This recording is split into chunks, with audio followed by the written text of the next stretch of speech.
لا حول ولا قوة إلا بالله العلي العظيم. أعوذ بالله من الشيطان الرجيم. بسم الله الرحمن الرحيم.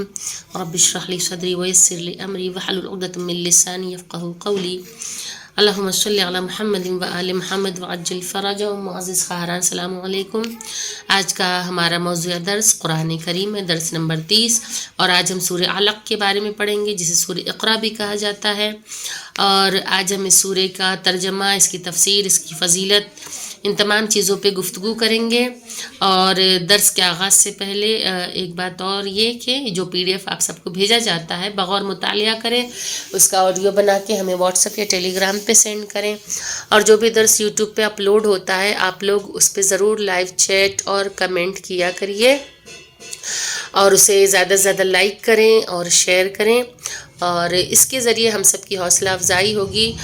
اور چونکہ یہ کار خیر ہے لہٰذا جتنا ہو سکے آپ لوگ اس میں حصہ لیں. تو ہم درس کا آغاز کرتے ہیں، اور جو واجب سجدے والی آیت آئے گی تو اس میں آپ لوگوں کو سجدہ کرنا ہے. تو درس کا آغاز کرتے ہیں سورہ علق سے. اعوذ باللہ من الشیطان الرجیم. بسم اللہ الرحمن الرحیم. اقرأ باسم ربک الذی خلق خلق الانسان من علق.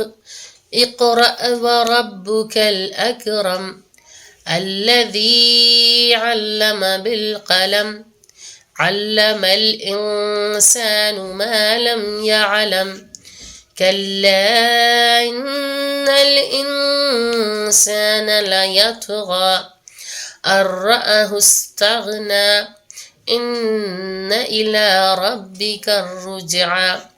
أرأيت الذي ينهى عبدا إذا صلى أرأيت إن كان على الهدى أو أمر بالتقوى أرأيت إن كذب وتولى ألم يعلم بأن الله يرى كلا لئن لم ينتهي لنسفعا بالناصية ناصية كاذبة خاطئة فليدع ناديه سندع الزبانية كلا لا تطعه واسجد واقترب.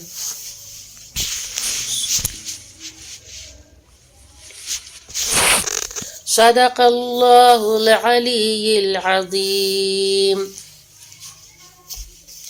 خاران یہ آخری آیت سجدے والی ہے لہٰذا اس پہ آپ سب لوگ سجدہ کریے، اور چونکہ یہ واجب سجدے کی آیت ہے تو اس پہ سجدہ کرنا واجب ہے. تو یہ سورہ علق جو ہے یعنی کہ جسے سورہ اقرا بھی کہتے ہیں، یہ قرآن کریم کا 96واں سورہ ہے. یہ مکی سورہ ہے، اس میں 19 آیتیں ہیں اور یہ 30ویں پارے کا جز ہے.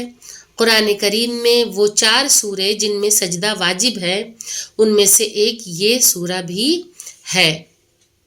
سورہ عزائم جو ہیں وہ 4 ہیں یعنی جس میں سجدہ واجب ہے. ایک سورہ علق میں ہے، اس کے بعد سورہ نجم میں ہے، اور سجدہ میں ہے، اور سورہ فصلت. ان سب میں یہ واجب سجدے والی آیتیں ہیں لہٰذا ان میں سجدہ کرنا ہے. اور حالت جنابت یا حالت حیض میں اس آیت سے پرہیز کریں کیونکہ واجب سجدے والی آیتیں جو ہیں ان کا پڑھنا حرام ہے. ان کے علاوہ جس سورہ میں بھی سجدہ ہے وہ مسنون سنت و مستحب سجدہ ہے، کیونکہ اور بھی سجدے قرآن کریم میں جو موجود ہیں آیتوں میں وہ سب جو ہیں وہ سنت ہیں اور مستحب ہیں جن کے کرنے سے ثواب ہے. لیکن ان 4 سورے میں جو آیتیں موجود ہیں سجدے والی ان میں ہم سجدہ کرنا اوائڈ نہیں کر سکتے، ان میں سجدہ واجب ہے. اب سورہ علق کے مضامین کی طرف اگر ہم نگاہ کریں تو اس سورہ کا آغاز اقرا سے ہو رہا ہے، جس سے یہ معلوم ہوتا ہے کہ تعلیم اور تعلم کی بڑی اہمیت ہے. کہ سب سے پہلے اس آیت میں اگر ذکر آتا ہے پڑھنے کا، تعلیم کا، تو یہ بہت بڑی بات ہے، کیونکہ الحمدللہ پروردگار عالم نے کسی طور بھی علم حاصل کرنے پہ پابندی نہیں لگائی ہے، بلکہ اس کا آغاز ہی ہوتا ہے کہ علم حاصل کرو، اور علم انسان کو حاصل کرتے رہنا چاہیے۔ اس کی کوئی عمر نہیں ہوتی ہے کہ اس کی ایک عمر لوگوں نے فکس کر دی کہ بس فلاں ایج تک علم حاصل کر سکتے، نہیں۔ علم انسان کو مہد سے لے کے لحد تک، یعنی گہوارے سے قبر تک انسان کو علم حاصل کرتے رہنا چاہیے۔ اگر لوگ یہ کہتے ہیں کہ مسلمانوں کے یہاں پڑھائی لکھائی کا کانسیپٹ نہیں پایا جاتا ہے، ان کے یہاں بالخصوص لڑکیوں کی تعلیم پہ توجہ نہیں دی جاتی ہے، وہاں پابندی ہے، اسلام میں پابندی ہے پڑھائی لکھائی پہ، تو ایسا ہرگز نہیں ہے۔ قرآن کریم کی یہ آیت جو ہے، یہ سورج جو، یہ اس بات کی دلیل ہے کہ پروردگار عالم اس کا آغاز ہی کس سے کر رہا ہے، یعنی کہ پڑھائی لکھائی کا ہی ذکر ہو رہا ہے، پڑھنے سے ہی آغاز ہو رہا ہے، تعلیم سے ہی اس کا آغاز ہو رہا ہے۔ تو یہ جو بہتان لوگ باندھتے ہیں، یہ سراسر غلط ہے، یہ بہتان ہے، یہ جھوٹ ہے کہ کسی طور بھی اسلام نے پڑھائی لکھائی پہ پابندی نہیں لگائی ہے، بالخصوص لڑکیوں پر تو بالکل بھی نہیں، کہ لڑکیاں ہی ایک پڑھا لکھا معاشرہ بنا سکتی ہیں اور اس کی نیو ڈالنے والی ہیں۔ تو اگر لڑکیاں، عورتیں جو نسواں جو ہیں وہ اگر جاہل رہ گئیں، تو ظاہر سی بات ہے کہ معاشرہ جو ہے وہ جہالت کے اندھیرے میں چلا جائے گا۔ اور پروردگار عالم کا اشارہ صاف صاف ہو چکا ہے کہ انسان کو تعلیم حاصل کرنا ہے، پڑھنا ہے، اس سورہ کے آغاز سے ہی بتا دیا گیا ہے۔ اس سورہ میں قلم کی اہمیت کو بتایا گیا ہے کہ قلم جو ہے وہ معمولی چیز نہیں ہوتی ہے۔ انسان قلم سے ایسی کارکردگی کر سکتا ہے کہ جس سے دنیا محو حیرت رہ جائے، اور قلم کو عالم کا اسلحہ بھی کہا گیا ہے۔ تو کتنا بہترین انداز خداوندی ہے کہ پروردگار عالم آغاز ہی جب کرتا ہے قرآن کا، تو کس طرح سے پڑھائی اور لکھائی سے ہی، کہ پڑھو اور لکھو، یہ اسلام کا ایک جز ہے، پڑھائی لکھائی، تعلیم حاصل کرنا اور پڑھانا۔ تو یہ بہت ہی بہترین چیز ہے۔ پروردگار عالم نے بہترین انداز میں ہمیں سورہ علق میں، یعنی کہ سورہ اقرا میں اس کی طرف بتایا ہے، اشارہ کیا ہے۔ اس سورہ میں پیغام دیا گیا ہے کہ انسان جب مالدار ہوتا ہے تو سرکش ہو جاتا ہے۔ جو اگلا مضمون اس کا ہے کہ اس میں ان لوگوں کی بھی مذمت کی ہے کہ جب انسان کے پاس مال ہوتا ہے، جب نعمت خداوندی ہوتی ہے، تو وہ سرکشی اختیار کر لیتا ہے۔ اس سورہ میں اس شخص کی مذمت کی گئی ہے جس نے رسول اللہ صلی اللہ علیہ وآلہ وسلم کو نماز پڑھنے سے منع کیا۔ اس کے بعد اگلا جو ایک پوائنٹ ہے اس سورہ میں، ان لوگوں کو وعید یعنی کہ دردناک عذاب کا اشارہ کیا گیا ہے۔ اس میں کس کو؟ جو برے کام کرتے ہیں، جو لوگوں کو ہدایت و نیک کام کرنے سے روکتے ہیں۔ اس سورہ میں اللہ تعالیٰ نے حکم دیا ہے کہ اس کی بارگاہ میں سجدہ کرو اور اس کا قرب حاصل کرو۔ اگر اس کی فضیلت پہ نگاہ کریں تو رسول خدا صلی اللہ علیہ وآلہ وسلم نے ارشاد فرمایا کہ جس شخص نے اس سورہ کی تلاوت کی، گویا اس نے تمام مفصل سوروں کی تلاوت کی۔ کہ اس سورہ کی تلاوت یعنی کہ مفصل نہیں، کہ بڑے سوروں کی اس نے تلاوت کی ہے، اس کا ثواب ہے۔ حدیث میں آئے کہ جو شخص بحری سفر میں یعنی سمندری سفر پہ ہو، وہ شخص اس سورہ کو پڑھے گا تو وہ غرق ہونے سے محفوظ رہے گا۔ کیونکہ آج بھی لوگ سمندر کے راستے سفر کرتے ہیں، یا اس زمانے میں، پہلے کے زمانے میں لوگ سمندری راستے سے سفر کرتے تھے، بحری راستے سے سفر کرتے تھے۔ تو یہ سورہ جو ہے، یہ ایسا سورہ ہے کہ اگر کوئی شخص اس سورہ کو پڑھتا ہے تو وہ غرق ہونے سے محفوظ رہے گا، یعنی کہ ڈوبنے سے محفوظ رہے گا۔ اور اگر اسے کسی خزانے کے دروازے پر پڑھا جائے تو وہ خزانہ حرافت و چوری سے محفوظ رہے گا۔ ہر سفر میں اس سورہ کا پڑھنا حرز جان اور باعث امان ہے۔ یہ ایک تعویذ کے مانند ہے کہ جو انسان کی جان و مال کی حفاظت کرتا ہے، اس کو امان میں رکھتا ہے۔ اسی طرح امام جعفر صادق علیہ السلام نے بھی ارشاد فرمایا کہ جو شخص اس سورہ کی تلاوت دن میں کرے گا اور اس دن فوت ہو جائے، یا رات کو اس سورہ کی تلاوت کرے اور فوت ہو جائے، یعنی کہ اس دنیا سے گزر جائے، تو وہ شہید مرے گا، اور اللہ تعالیٰ اسے شہید محشور کرے گا، یعنی جب اسے روز محشر جب اٹھایا جائے گا تو وہ شہید کے درجے پہ ہوگا، اور اسے حضرت رسول اللہ صلی اللہ علیہ وآلہ وسلم کے ہمراہ شمشیر بکف لڑنے والے مجاہد کے برابر ثواب عطا کرے گا۔ کہ جہاد میں شامل ہونے کا جو ثواب ہے وہ بھی رسول خدا کے ساتھ کتنی سعادت مندی ہے۔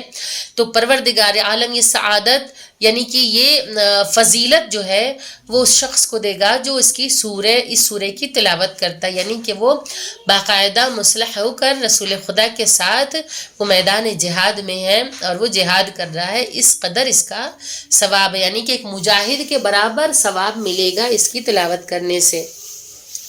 سورہ علق کا ترجمہ کہ بسم اللہ الرحمن الرحیم، شروع اللہ کے نام سے جو بڑا مہربان اور زیادہ رحم کرنے والا ہے۔ اقرأ بسم ربک الذی خلق، اس رب کے نام سے پڑھو جس نے پیدا کیا۔ خلق الانسان من علق، اس نے انسان کو جمے ہوئے خون سے پیدا کیا۔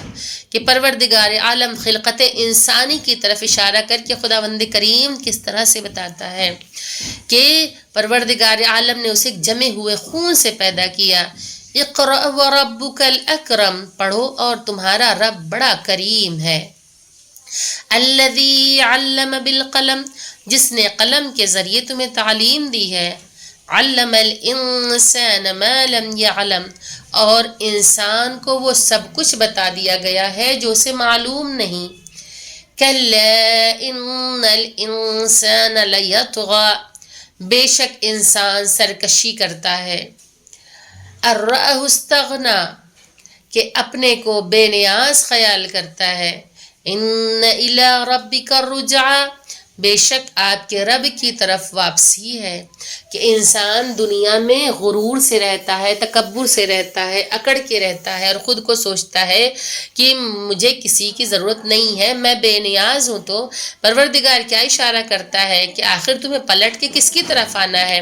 پروردگار کی طرف ہی پلٹ کر جانا ہے، کوئی دنیا میں ہمیشہ باقی رہنے والا نہیں ہے۔ انسان اس قابل نہیں ہے کہ وہ غرور و تکبر کر سکے۔ ارأیت الذی ینہی، کیا تم نے اس شخص کو دیکھا ہے جو منع کرتا ہے، عبدا اذا صلی، بندہ خدا کو جب وہ نماز پڑھتا ہے۔ ارأیت ان کان علی الہدی، کیا تم نے دیکھا ہے اگر وہ بندہ ہدایت پر ہو۔ او امر بالتقوی، یا تقوی کا حکم دے تو روکنا کیسا ہے۔ ارأیت ان کذب وتولی، کیا تم نے دیکھا کہ اگر اس کافر نے جھٹلایا اور منہ پھیر لیا۔ الم یعلم بان اللہ یری، تو کیا تمہیں نہیں معلوم کہ اللہ تعالی دیکھ رہا ہے۔ کلا لئن لم ینتہی لنسفعا بالناصیہ، یاد رکھو کہ اگر وہ روکنے سے باز نہیں آیا تو ہم پیشانی کے بال پکڑ کر گھسیٹیں گے۔ یہاں پروردگار عالم عذاب کی طرف اشارہ کر رہا ہے۔ ناصیۃ کاذبۃ خاطئہ، جھوٹے اور خطا کار کی پیشانی کے بال۔ فلیدعوا نادیہ، پھر وہ اپنے ہم نشینوں کو بلائے۔ سندع الزبانیہ، ہم بھی اپنے جلاد فرشتوں کو بلاتے ہیں۔ کلا لا تطعہ واسجد واقترب، دیکھو تم ہرگز اس کی اطاعت نہ کرنا اور سجدہ کر کے قرب خدا حاصل کرنا۔ اب اس کی تفسیر پہ نظر کرتے ہیں تو اس کے معانی، اس کے مفاہیم جو ہیں وہ بہتر طریقے سے آپ لوگوں کو سمجھ میں آئیں گے۔ جو سمجھ میں نہ آئے خواہران، اس کو آپ ضرور پوچھا کریے، کیونکہ سوال کرنے سے اس علم میں اضافہ ہوتا ہے اور آپ لوگوں کی معلومات میں اضافہ ہوگا۔ جو نہ سمجھ میں آئے، اس کے بارے میں کچھ الفاظ نہ سمجھ میں آئے یا آیت نہ سمجھ میں آئے یا تفسیر نہ سمجھ میں آئے تو سوال ضرور پوچھا کریے آپ لوگ۔ مختصر تفسیر اس کی دیکھ لیتے ہیں۔ سورہ علق قرآن کریم کا وہ سورہ ہے جو حضرت رسول خدا پر سب سے پہلے نازل ہوا ہے۔ پہلی وحی کی شکل میں یہ سورہ نازل ہوا ہے۔ روایت میں آیا ہے کہ جب پہلی دفعہ حضرت جبریل مع حضور اکرم صلی اللہ علیہ وآلہ وسلم کے پاس آئے تو حضور خوف زدہ ہوئے اور لحاف میں چھپ گئے، حالانکہ یہ بات شان نبوت و رسالت کے خلاف ہے اور اہل بیت کے عقیدے میں یہ باطل عقیدہ ہے۔ حالانکہ اصل روایت یہ ہے کہ جب آپ پہلی مرتبہ حضرت جبریل جب آپ پر نازل ہوئے ہیں تو وہ آپ کو نظر نہیں آ رہے تھے۔ کہ لوگوں نے جو ایک جھوٹی بات مشہور کر رکھی ہے کہ رسول خدا خوفزدہ ہو گئے، ڈر گئے اور انہوں نے اپنا منہ لحاف میں چھپا دیا، تو یہ باتیں جھوٹ ہیں، بہتان ہے، یہ سراسر غلط ہیں۔ بلکہ کیا تھا کہ جبریل امین جب نازل ہوئے تو وہ آپ کو نظر نہیں آ رہے تھے۔ جب آپ عبادت الہی سے فارغ ہو کر اپنے گھر تشریف لائے تو جناب خدیجۃ الکبریٰ سے اس واقعے کا ذکر کیا۔ جناب خدیجہ نے فرمایا کہ آپ امانت دار ہیں، صلہ رحمی کرتے ہیں اور صدق بیانی فرماتے ہیں، لہٰذا یہ آپ پر اللہ تعالیٰ کا خصوصی کرم نازل ہوا ہے۔ نوٹ جو ہے اس درس کی آڈیو بنائیں اور ہمارے ٹیلی گرام یا واٹس ایپ نمبر پہ اس کی آڈیو بنا کے ضرور بھیجیں۔ انشاءاللہ باقی کی جو تفسیر ہوگی وہ آئندہ درس میں آپ لوگوں کے سامنے پیش کی جائے گی۔ آج مختصراً طور سے آپ لوگوں کو اتنا بتایا گیا ہے، تو خواہران جو چیز سمجھ میں نہ آئے آپ لوگ اسے ضرور پوچھئے، کیونکہ ہم اسی لیے آپ لوگوں کو جو کچھ بھی بھیجتے ہیں ہم یہ چاہتے ہیں کہ آپ لوگ سوالات پوچھیں، زیادہ سے زیادہ جانکاری حاصل کر سکیں، اور جس طریقے کی مدد ہو سکے گی علمی اعتبار سے ہم لوگ کرنے کے لیے موجود ہیں۔ تو اس کی آڈیو بنا کے آپ لوگ ضرور بھیجیے گا۔ جب درس اپلوڈ ہوگا میں ایک بار پھر آپ لوگوں سے یہ گزارش کرتی ہوں کہ چینل کو لائک کریں، شیئر کریں، سبسکرائب کریں اور کمنٹ بھی ضرور آپ لوگ کیا کریں۔ تو یہ رہا آج کا درس سورہ علق کے بارے میں۔ انشاءاللہ آئندہ درس میں آپ لوگوں کو آگے کی تفسیر بتائی جائے گی۔